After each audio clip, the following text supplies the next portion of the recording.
Une question brûlait dans l'air depuis un moment, et quelqu'un allait finir par la poser.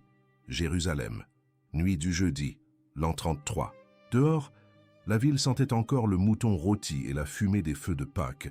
Les familles rentrèrent chez elles, les marchands fermèrent leurs étals, les torches des ruelles projetaient des ombres longues sur la pierre ancienne. Mais dans cette salle du premier étage, 12 hommes et leur maître étaient assis autour d'une table, et le temps semblait s'être épaissi comme une pâte. Les lampes à huile tremblaient. Personne ne parlait trop. Jésus disait qu'il partait, qu'il préparait une place pour eux, qu'il le connaissait, qu'ils connaissaient le chemin. Et l'un des 12, un homme habitué à compter, à peser, à demander des preuves avant de conclure quoi que ce soit, ne put plus se retenir. Il posa les coudes sur la table, fixa le maître, et dit ce que tous portaient en eux sans oser le formuler. « Seigneur, montre-nous le Père, et cela nous suffit. » C'était une question honnête, presque naïve, celle de quelqu'un qui avait marché 3 ans aux côtés du Fils de Dieu et qui avait encore besoin de quelque chose de plus. Qui voulait voir l'invisible de ses propres yeux? Qui avait besoin d'une certitude? Pas d'une impression, pas d'un frisson passager, mais de quelque chose de concret, de stable, d'impossible à contester. Le silence qui suivit ne dura peut-être qu'une seconde, mais c'était le silence le plus lourd de toute la nuit. Jésus le regarda. Dans sa voix, il y avait une tendresse mêlée d'un étonnement doux, celui d'un père qui réalise soudain que son fils n'a pas encore compris l'essentiel. « Depuis si longtemps je suis avec vous, et tu ne m'as pas connu, Philippe ?» Un temps. Qui m'a vu, a vu le Père. Quelque chose bougea en cet homme. Ce n'était pas un éclair de lumière, ni une voix venue du ciel. C'était plutôt comme une porte à laquelle on frappe depuis des années par le dehors, et qui s'ouvre soudain de l'intérieur, et l'on réalise qu'elle n'a jamais été fermée à clé. Cette question, posée par un pêcheur pragmatique en une nuit de jeudi, arracha à Jésus l'une des révélations les plus profondes qu'il eût jamais prononcées. Et elle changerait pour toujours la manière dont l'Église comprend qui est Dieu. De l'autre côté de la table, dans le silence, un second homme observait. Le cousin de Jésus, si semblable à lui par le visage et les manières que les gens en perdaient parfois les mots.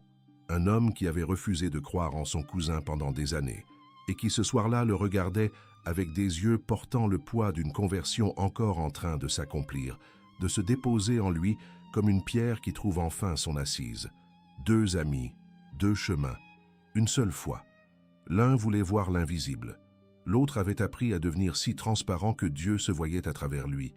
Ils s'appelaient Philippe et Jacques. Voici leur histoire. Il existe des villes dont toute l'identité tient à l'eau qui les borde. Bethsaïde était l'une d'elles. Un bourg de pêcheurs sur la rive nord du lac de Tibériade, en Galilée. Des maisons de pierre grise, des ruelles de terre tassée, une odeur de poisson et de sel qui imprégnait tout, les vêtements, les chevelures, les murs, et qu'on finissait par ne plus remarquer parce qu'elle était simplement l'air qu'on respirait. Les enfants y grandissaient en regardant les pères partir avant l'aube sur les barques et apprenaient à raccommoder les filets avant même de savoir compter. C'est ici que Philippe naquit, vers l'an 5 ou 6 avant Jésus-Christ. Famille juive, ville juive, monde entièrement juif, et pourtant un prénom entièrement grec. Philippe, Philippos, en grec, celui qui aime les chevaux. À cette époque, en ce lieu, porter un prénom grec dans une famille juive n'était pas un détail anodin. Les noms étaient une identité, une histoire, une déclaration silencieuse. Le prénom de Philippe disait quelque chose de sa famille sans qu'on ait besoin de l'expliquer.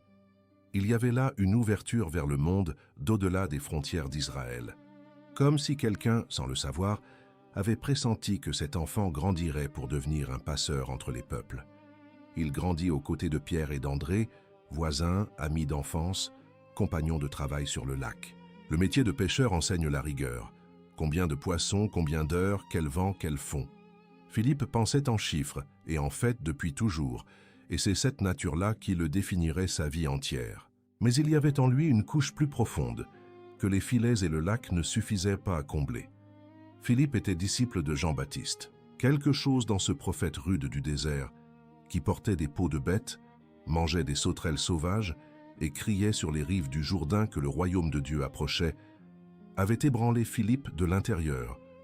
Jean disait que le Messie venait, et Philippe le crut, et il commença à l'attendre avec cette patience silencieuse de celui qui sait que ce qu'il cherche vaut n'importe quelle attente. Les années passèrent. Philippe était toujours au bord du lac, toujours à compter les prises, toujours à scruter l'horizon avec ses yeux pratiques qui avaient besoin de voir pour croire, qui réclamèrent des preuves avant de conclure, qui se méfiaient de ce qu'on ne pouvait pas saisir dans ses mains. C'était un homme droit, qui cherchait Dieu avec toute la sérieux dont il était capable. Mais la foi qu'il allait rencontrer ne rentrait dans aucun calcul qu'il connut. Bethsaïde comptait peut-être 2000 âmes.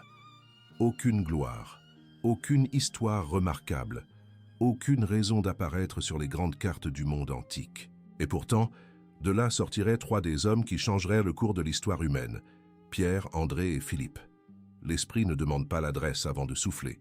À quelques jours de marche de Bethsaïde, dans la Galilée de Cana, grandissait un autre enfant qui gouvernerait un jour l'Église la plus importante du monde, sans jamais s'éloigner très longtemps de Jérusalem. En hébreu, il se nommait Yaakov, en français, Jacques. Son père s'appelait Alphée, dit aussi Cléophas. Sa mère était Marie, non pas la Vierge Marie, mais une parente très proche d'elle, si proche que la tradition l'appelle Marie de Cléophas, sœur ou cousine germaine de la mère de Jésus. Ce qui signifiait que Jacques et Jésus étaient de la même famille. Ils se connaissaient depuis l'enfance. Ils se croisaient aux fêtes, à la synagogue, lors des pèlerinages à Jérusalem. Jacques avait aussi un frère qui deviendrait apôtre, Jude Thaddée, et il avait un cousin nommé Jésus de Nazareth. Imagine la scène. 2 familles liées par le même sang, partageant les mêmes visages et les mêmes odeurs de maison depuis des générations. Et lors d'une réunion de famille quelconque, le petit Jacques croisait le petit Jésus exactement comme on croise n'importe quel cousin, avec cette affection ordinaire et cette normalité totale qui rend impossible de voir quelque chose d'extraordinaire dans quelqu'un que l'on connaît depuis toujours. Le problème arriva lorsque Jésus grandit et commença à prêcher. Jacques ne le croyait pas. L'Évangile de Jean l'écrit sans détour. Ses frères, c'est-à-dire ses proches parents, parmi lesquels se trouvait Jacques, ne croyaient pas en lui. J-Gen 7,5. Il y a quelque chose de profondément humain dans cela. Il est difficile de reconnaître le sacré dans quelqu'un dont on connaît le rire depuis toujours, dont on a vu les mains travailler depuis l'enfance, avec qui on a partagé la même table et les mêmes chemins poudreux. La familiarité peut être le plus grand obstacle à la foi. Mais Jacques n'était pas un homme de mauvaise volonté. C'était le contraire. Depuis sa jeunesse, il avait choisi une vie de totale offrande à Dieu. Il ne buvait pas de vin, ne mangeait pas de viande, vivait avec une austérité qui impressionnait quiconque le côtoyait, priait avec une intensité que l'on sentait physiquement en sa présence. Même les Juifs qui rejetaient Jésus respectaient profondément Jacques et l'appelaient le juste. C'était une sainteté qui cherchait encore son objet. C'était un homme qui courait vers Dieu sans avoir encore trouvé la bonne porte. Il y avait dans toute cette histoire une ironie silencieuse et bouleversante. Jacques passait ses journées à chercher Dieu de toutes ses forces, et le Fils de Dieu était son cousin, qu'il saluait aux réunions de famille et qui parcourait les mêmes rues que lui. Parfois, ce que l'on cherche est si proche que les yeux ne savent plus faire la mise au point. Mais Jacques ne le savait pas encore, car un certain matin s'approchait, un matin de pierres roulées et de tombeaux vides, qui allait tout changer d'un seul coup. Pas de signe dans le ciel, pas de longs discours, pas de négociations, ni de conditions, ni de contrats à signer. 2 mots. Philippe se trouvait aux abords du Jourdain, là où Jean-Baptiste prêchait, lorsque Jésus passa. L'Évangile de Jean le raconte avec une économie de moyens remarquable. Jésus trouva Philippe et lui dit « Suis-moi », c'est tout. Sans explication, sans garantie, sans rien d'autre. Et Philippe suivit. Cela dit beaucoup de cet homme. Philippe n'était pas impulsif comme Pierre, qui sautait de la barque avant même de réfléchir. Il n'était pas fougueux comme Jacques et Jean, que Jésus appellerait « fils du tonnerre ». Il était prudent, il pesait les choses. Il avait besoin de donner. Et pourtant, face à ces 2 mots, ou peut-être face à la voix qui les prononçait, ou au regard qui l'accompagnait, tout son appareillage de doute s'éteignit d'un seul coup. Et la première chose qu'il fit en tant que disciple ne fut pas de s'asseoir pour écouter. Ce fut de courir chercher un ami. Nathanaël était assis à l'ombre d'un figuier lorsque Philippe arriva, le souffle court et les yeux brillants d'une lumière qui n'avait pas grand-chose à voir avec l'effort physique. « Nous avons trouvé celui dont Moïse a écrit dans la loi, et les prophètes aussi. C'est Jésus, fils de Joseph de Nazareth. » Nathanaël plissa les yeux. « De Nazareth peut-il sortir quelque chose de bon? C'était un scepticisme légitime. Nazareth était un village sans histoire prophétique, sans poids politique, sans aucun des traits que les Juifs associaient au lieu de naissance du Messie. La question avait sa logique, mais Philippe n'entra pas dans un débat de théologie. Il ne sortit pas de rouleau. Il ne construisit pas d'arguments en cascade. Il répondit par 3 mots qui allèrent devenir l'une des invitations les plus puissantes de toute l'histoire de la foi. « Viens et vois ». Nathanaël vint. Et lorsque Jésus lui dit qu'il l'avait vu sous le figuier, avant même que Philippe l'appelle, Nathanaël tomba à genoux. « Rabbi, tu es le Fils de Dieu, tu es le roi d'Israël. » Philippe, en son premier jour de disciple, avait déjà accompli exactement ce qu'il accomplirait toute sa vie, servir de pont, conduire les gens vers Jésus, non par l'éloquence, non par des raisonnements savants, mais par cette invitation simple et assurée de quelqu'un qui a trouvé quelque chose de vrai et ne peut pas se taire. Dans les 4 listes d'apôtres du Nouveau Testament, chez Matthieu, Marc, Luc et dans les Actes, le nom de Philippe occupe toujours la 5e place. Il était l'un des premiers, l'un des plus proches, et il était aussi le plus semblable à nous, celui qui doutait à voix haute, qui demandait des preuves, qui calculait avant de croire, le plus humain des 12, et peut-être pour cela le plus proche. Le flanc de la colline disparaissait sous la foule. Des milliers de personnes assises dans l'herbe sèche de Galilée, sous le soleil de l'après-midi, des hommes, des femmes, des enfants, et la fatigue et la faim commençaient à se faire sentir. Jésus se tourna vers Philippe, pas vers Pierre, pas vers Jean, vers Philippe précisément. Où pourrions-nous acheter du pain pour que tous ces gens aient à manger? L'évangile de Jean note un détail saisissant. Jésus dit cela pour le mettre à l'épreuve, car il savait déjà ce qu'il allait faire. Mais il voulait voir comment Philippe répondrait. Philippe répondit comme il répondait toujours, par des chiffres. Le salaire de 200 journées ne suffirait pas pour que chacun reçoive un peu de pain. 200 deniers, presque 8 mois de salaire d'un ouvrier ordinaire. Philippe avait fait le calcul en quelques secondes. Il avait cette tête-là, toujours rapide dans les estimations, toujours attentive aux données concrètes. 5000 hommes, plus les femmes et les enfants, peut-être 15, peut-être 20 000 personnes en tout. Les comptes ne tombaient pas justes. Le problème n'avait pas de solution. Puis Jésus prit 5 pains et 2 poissons qu'un garçon portait dans un panier, rendit grâce, rompit, distribua, et tous mangèrent à satiété. Et il resta 12 corbeilles pleines. Philippe vit cela de ses propres yeux. L'homme des chiffres assista à l'impossible, qui se produisait contre tout calcul qui affirmait que c'était impossible. Mais il avait encore des questions. Quelque temps après, des Grecs arrivèrent à Jérusalem et voulurent voir Jésus. Ils s'adressèrent précisément à Philippe, peut-être parce que son prénom grec et sa manière ouverte inspiraient confiance. Philippe alla trouver André, et ensemble, ils portèrent la demande au maître. Jésus les reçut et dit que c'était le signe que son heure était venue. L'Évangile était en train de franchir les frontières d'Israël. Philippe, sans s'en rendre compte, avait été la porte par laquelle le monde païen était entré vers le Christ, et vint cette nuit-là. La salle du premier étage, les lampes tremblantes, le pain, le vin, les paroles d'adieu que nul ne parvenait tout à fait à comprendre. Jésus parlait du Père. De la manière dont le connaître, c'était connaître le Père. Philippe ne résista plus. Il se pencha vers la table et posa la question que tous portaient en eux, mais que lui seul eut le courage de mettre en mots. « Seigneur, montre-nous le Père, et cela nous suffit. » C'était la question la plus honnête qui fût, et elle appela la réponse la plus grande qui fût, car Jésus ne répondit pas par un exposé doctrinal. Il répondit en se désignant lui-même. « Qui m'a vu, a vu le Père. » L'homme des contes venait de rencontrer quelque chose qu'aucun de ses contes ne pouvait contenir. Ce soir-là, Jacques n'était pas dans le cénacle.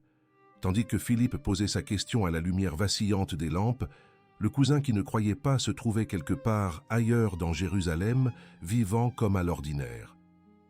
La prière, le jeûne, cette vie austère et offerte à Dieu qui marquait chacune de ses journées depuis des années. Il sut qu'on avait arrêté le cousin. Il apprit sans doute la crucifixion. Et il ressentit probablement ce que ressent quiconque lorsque quelqu'un connu depuis l'enfance meurt d'une façon violente et prématurée. Une douleur étrange, mêlée de culpabilité et de confusion. Puis vint le 3e jour. Le tombeau était vide. Les femmes couraient dans les rues avec un récit qui semblait du délire. Pierre et Jean étaient entrés dans le sépulcre et en étaient sortis sans savoir quoi dire. Et les rumeurs se répandaient dans Jérusalem comme le feu dans la paille sèche. Il est ressuscité, il est ressuscité, il est ressuscité. Jacques ne croyait pas. Alors Jésus lui apparut. Saint Paul l'écrit dans la première lettre aux Corinthiens, l'un des textes les plus anciens du Nouveau Testament, rédigé moins de 25 ans après la résurrection. Le Christ est apparu à Céphas, puis aux 12, puis à plus de 500 frères à la fois, puis à Jacques, à lui personnellement, aux cousins qui n'avaient pas cru. Nous ne savons pas ce que Jésus lui dit. Nous ne savons pas comment se déroula cet entretien. Les sources n'ont pas conservé les mots. Elles n'ont conservé que le résultat. Et le résultat fut qu'un homme qui avait refusé de croire en Jésus pendant des années devint, dans les semaines qui suivirent, l'une des figures les plus inébranlables du christianisme naissant. Il était dans le cénacle avec les apôtres. Il était présent à la Pentecôte, quand le vent de l'Esprit remplit la salle et que des langues de feu se posèrent sur chacun d'eux. Et il commença à prier, avec une intensité qui impressionnait quiconque. Les premiers chrétiens de Jérusalem remarquèrent quelque chose d'étrange sur les genoux de Jacques. La peau devenait épaisse, durcie, comme la semelle d'une vieille sandale, comme le cuir d'une bête de somme. C'était le signe de quelqu'un qui passe des heures à genoux sur le sol de pierre. C'était le signe de quelqu'un qui, ayant enfin trouvé celui qu'il cherchait sans le savoir, ne pouvait plus s'arrêter de prier. Un jour, Pierre sortit miraculeusement de prison. La première chose qu'il fit fut de courir à la maison où les croyants étaient rassemblés et de dire « Annoncez cela à Jacques et aux frères. » À Jacques, pas à l'un des 12 d'origine, aux cousins qui n'avaient pas cru, et à qui Pierre, le chef des apôtres, ordonnait le premier d'être informé. La grâce de Dieu a un sens de l'humour que seule l'éternité peut pleinement apprécier. Pendant 30 ans, Jacques gouverna l'Église de Jérusalem. 30 ans, tandis que les autres apôtres se dispersaient aux 4 coins du monde. Pierre vers Rome, Jean vers l'Asie mineure, Philippe sur les routes de Grèce et de Phrygie, Jacques resta. Il resta dans la ville où tout avait commencé. Dans la ville du temple des vieilles pierres, des rues que Jésus avait parcourues. Et de là il gouverna. Il ne gouverna pas par le pouvoir politique, pas par la richesse, pas par des discours brillants. Il gouverna par quelque chose qu'on ne peut pas contester. Une vie qui ne donnait à personne prise sur lui. Et Gésippe, chroniqueur du 1er siècle qui parla avec des gens ayant connu Jacques personnellement, laissa un portrait parvenu jusqu'à nous à travers les siècles. Jacques ne buvait ni vin ni aucune boisson fermentée. Il ne mangeait pas de viande. Il n'utilisait pas d'huile pour ses cheveux. Il ne portait que du lin simple, jamais de laine, jamais de soie, jamais rien qui eût évoqué le confort ou le rang. Et il priait, des heures entières, à genoux sur le sol de pierre froide du temple, intercédant pour le peuple. Si longtemps resta-t-il ainsi prosterné, avec une telle intensité, que ses genoux avaient fini par se durcir comme le cuir d'un chameau portant des fardeaux dans le désert. Les genoux du chameau, c'est le surnom que Jérusalem lui donna. Et ce n'étaient pas seulement les chrétiens qui le respectaient. Les Juifs qui refusaient de croire en Jésus, les prêtres, les pharisiens, les docteurs de la loi, reconnaissaient la sainteté de Jacques. Ils l'appelaient le juste, car on ne peut pas attaquer une telle vie. Ignace d'Antioche, martyr du début du IIe siècle, écrivit dans une lettre qu'il brûlait du désir de connaître Jacques personnellement. Et il ajouta « On dit que celui qui le regarde a l'impression de regarder Jésus lui-même, le même visage, la même façon de se mouvoir, le même regard. C'était l'homme le plus ressemblant au Christ qui exista sur terre. » Vers l'an 50, une crise arriva à Jérusalem qui menaçait de diviser l'Église naissante. La question était simple et explosive.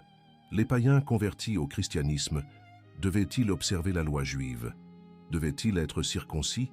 Pouvaient-ils s'asseoir à la même table que les autres? La grande assemblée apostolique réunit Pierre, Paul, Barnabé et les responsables de Jérusalem. Et c'est Jacques qui la présida. C'est Jacques qui, après avoir écouté tous avec patience, prononça la parole finale « C'est pourquoi je juge qu'on ne doit pas inquiéter ceux des nations qui se convertissent à Dieu. » Une phrase, une décision. L'Église s'ouvrit au monde entier. Saint Paul, en écrivant aux Galates, se souvient de ce moment. Et en énumérant les piliers de l'Église qu'il avait rencontrés à Jérusalem, il écrit le nom de Jacques en premier, avant Pierre, avant Jean. Tu connais quelqu'un qui a besoin d'une telle prière, une prière qui vienne de quelqu'un de plus juste que toi. Jacques a écrit dans sa lettre « La prière fervente du juste a beaucoup de puissance ». Tandis que Jacques demeurait à Jérusalem à genoux, Philippe partait par les routes du monde avec sa famille à ses côtés. Oui, avec sa famille. Eusèbe de Césarée, qui parla avec des personnes ayant connu directement les filles de Philippe, nota que l'apôtre était marié et que ses filles l'accompagnaient dans ses missions. Certaines se consacrèrent à Dieu, l'une fut enterrée à Éphèse, 2 restèrent à Hiérapolis, où leur père prêcherait jusqu'à la fin. Philippe évangélisa d'abord en Grèce, puis en Syrie, puis s'enfonça vers l'Asie mineure, la région qui est aujourd'hui l'ouest de la Turquie. Et il parvint à Hiérapolis, ville de Phrygie, célèbre pour ses sources thermales dont les eaux blanches coulaient sur les flancs comme des cascades de marbre naturel, formant des terrasses qui semblaient sculptées par une main invisible. Une ville riche, une ville païenne, pleine de temples, de statues, de cultes qui promettaient protection, guérison et prospérité à qui les honorait. Et Philippe s'y installa et prêcha pendant des années. Papias, qui fut à la tête de l'église d'Hiérapolis au début du IIe siècle, connut personnellement les filles de Philippe et entendit d'elles des récits sur leur père. L'un d'eux, il le consigna par écrit. Philippe avait ressuscité un mort à Hiérapolis. Un miracle attesté, raconté, transmis. La ville se mit à changer. Des familles qui avaient adoré des dieux de pierre pendant des générations commencèrent à se réunir le dimanche pour rompre le pain. La façon de prendre soin des malades se transforma, parce que Philippe avait enseigné que chaque personne porte une dignité qui vient de Dieu, et que le médecin qui soigne le corps travaille pour quelque chose de plus grand que le corps. Le traitement, la guérison, le rétablissement des malades acquirent une dimension que la médecine de l'époque ne savait pas mesurer. Hiérapolis allait devenir l'un des centres les plus importants du christianisme primitif en Asie mineure. Et en quelques moments à la fin du 1er siècle, très probablement sous le règne de l'empereur Domitien, qui persécuta les chrétiens avec une détermination implacable, Philippe fut arrêté dans cette ville. Il avait 87 ans. Pensez-y, 87 ans, des décennies de routes poussiéreuses, de langues apprises, de portes claquées au nez et de portes ouvertes dans les larmes. Des filles qui avaient grandi à ses côtés en prêchant le même évangile que leur père avaient reçu ce matin-là sur les rives du Jourdain, quand un homme lui avait dit « Suis-moi » et qu'il était parti sans demander où. En 2011, l'archéologue italien Francesco D'Andria annonça au monde la découverte de la tombe originale de Philippe à Hiérapolis. Des décennies de recherches et de fouilles avaient atteint le cœur d'un complexe de pèlerinage bâti en l'honneur de l'apôtre entre le IVe et le Ve siècle.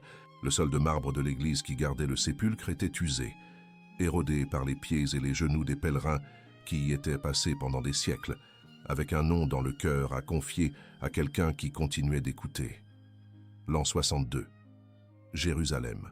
Le gouverneur romain Festus venait de mourir. Son successeur Albinus était encore en route depuis Rome. Pour quelques semaines, la ville se retrouva sans l'autorité qui maintenait un certain équilibre entre les groupes religieux. Et le grand prêtre Ananos II saisit cette occasion. Il convoqua le tribunal, fit comparaître Jacques devant les juges. L'accusation, avoir violé la loi. C'était un mensonge que toute Jérusalem connaissait. Jacques était précisément l'homme qui observait la loi avec le plus de rigueur dans toute la ville. Même ses ennemis le savaient. Mais la popularité de Jacques parmi le peuple, parmi les croyants et les non-croyants également, était devenue une menace qu'on ne pouvait plus ignorer. Il convertissait trop de gens. Sa seule présence était un problème. Le tribunal le condamna. On le mena au sommet du temple de Jérusalem. Ce même temple où pendant 30 ans il avait prié à genoux, dont le sol connaissait le poids de ses genoux durcis, où il avait intercédé pour le peuple avec une constance que ni le froid ni la fatigue n'avaient jamais entamée. Et de là on le précipita. Mais Jacques ne mourut pas dans la chute.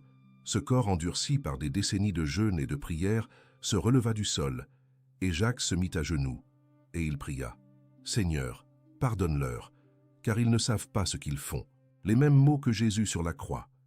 Les mêmes mots d'Étienne, le premier martyr, comme si la foi n'avait qu'une seule chose à dire au moment de mourir. « Je pardonne. » Et Gésippe nota que certains de ceux qui étaient présents se mirent à crier qu'on s'arrête. Le juste prie pour vous. » Mais ils ne s'arrêtèrent pas. Jacques mourut ce jour-là, en l'an 62, avec plus de 70 ans. Il fut enterré près du temple où il avait passé sa vie à genoux. Flavius Joseph, historien juif qui n'était pas chrétien, consigna l'épisode dans son œuvre, et il ajouta que beaucoup de Juifs de renom à Jérusalem s'indignèrent de cette injustice. Ananos fut destitué peu après. À des milliers de kilomètres de là et près de 20 ans plus tard, à Hiérapolis, Philippe achevait son chemin. Il avait 87 ans lorsqu'il fut martyrisé dans cette ville, très probablement par crucifixion, par ceux qui s'opposaient à l'évangile qu'il avait prêché pendant des décennies. 2 apôtres, 2 martyrs, 2 témoignages rendus aux extrémités opposées du monde connu. Avec le temps, les reliques des 2 furent portées à Rome, déposées ensemble dans une basilique construite par le pape Pélage et achevée par le pape Jean III au VIe siècle, la basilique des Saints Apôtres. La date de cette translation fut fixée au 3 mai, et le 3 mai devint leur jour. C'est pour cela que l'Église les célèbre ensemble, non pas parce qu'ils moururent le même jour, mais parce qu'ils arrivèrent au même endroit, la même basilique, la même pierre, le même repos éternel, côte à côte. Combien portent aujourd'hui dans leur cœur un nom, quelqu'un qu'ils veulent confier à Dieu, mais sans savoir par où commencer. Saint Philippe et Jacques continuent d'écouter. Cette histoire a commencé dans une salle de pierre, avec une voix qui rompait le silence. Pas un verset tiré d'un traité savant, pas un thème de dispute théologique. La voix d'un homme qui n'en pouvait plus de se taire, assis à une table, les coudes dans le bois, avec la conscience que le temps s'écoulait. Montre-nous le Père, et cela nous suffit. La question de Philippe, mais aussi la nôtre. La question de celui qui croit depuis longtemps sans voir, qui a prié des nuits entières sans sentir que quelqu'un entendait, qui veut quelque chose de concret, pas une émotion passagère, pas une impression, mais une certitude qui reste. La question de celui qui lève les yeux vers le ciel et attend un signe qui ne vient pas. Et Jésus ne répondit pas par un éclat de lumière, pas par une voix venue des nuées ni par un cortège d'anges. Il répondit en se désignant lui-même et en disant « Ce que tu cherches est là, devant toi.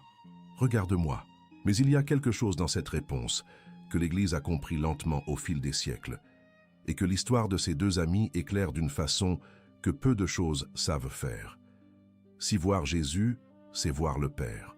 Et si Jacques ressemblait tellement à Jésus que ceux qui le regardaient avaient l'impression de contempler le Christ en personne, alors la sainteté n'est pas seulement une conquête personnelle, c'est une révélation. C'est devenir suffisamment transparent pour que Dieu se voie à travers soi. Et si les saints continuent de vivre, parce que Dieu n'est pas le Dieu des morts, mais des vivants, Matthieu 22, 32, alors Philippe continue de faire ce qu'il a toujours fait, servir de pont, porter des noms jusqu'à Jésus. Viens et vois. Et Jacques continue de faire ce que ses genoux durcis révèlent comme son essence la plus profonde, prier, pour nous. Avec une efficacité que sa propre lettre garantit, la prière fervente du juste a beaucoup de puissance.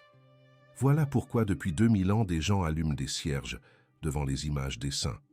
Non pas parce qu'ils adorent la pierre ou la peinture, mais parce qu'ils croient, avec la même foi que Philippe porta jusqu'à Hiérapolis et que Jacques cultiva à genoux à Jérusalem, que la prière traverse le temps, que la mort n'interrompt pas l'intercession, qu'il existe un fil d'amour qui relie ceux qui sont déjà arrivés à ceux qui sont encore en chemin. Chaque fois que quelqu'un dit « Saint Philippe, priez pour nous » ou inscrit un nom sur un bout de papier pour l'emporter à la messe, il fait exactement ce que Philippe fit avec Nathanaël. Il dit « Je connais quelqu'un qui a besoin de rencontrer Jésus. Peut-être que je n'ai pas les mots qu'il faut. Peut-être que ma foi est petite, mais je sais où il est et je vous porte ce nom. » Philippe et Jacques, celui qui avait besoin de voir pour croire, et celui qui était si plein de Dieu que tout le monde le voyait à travers lui. 2 amis qui passent l'éternité, là où ils ont toujours voulu être. Et peut-être as-tu un nom en tête maintenant. Quelqu'un pour qui tu aimerais que quelqu'un intercède.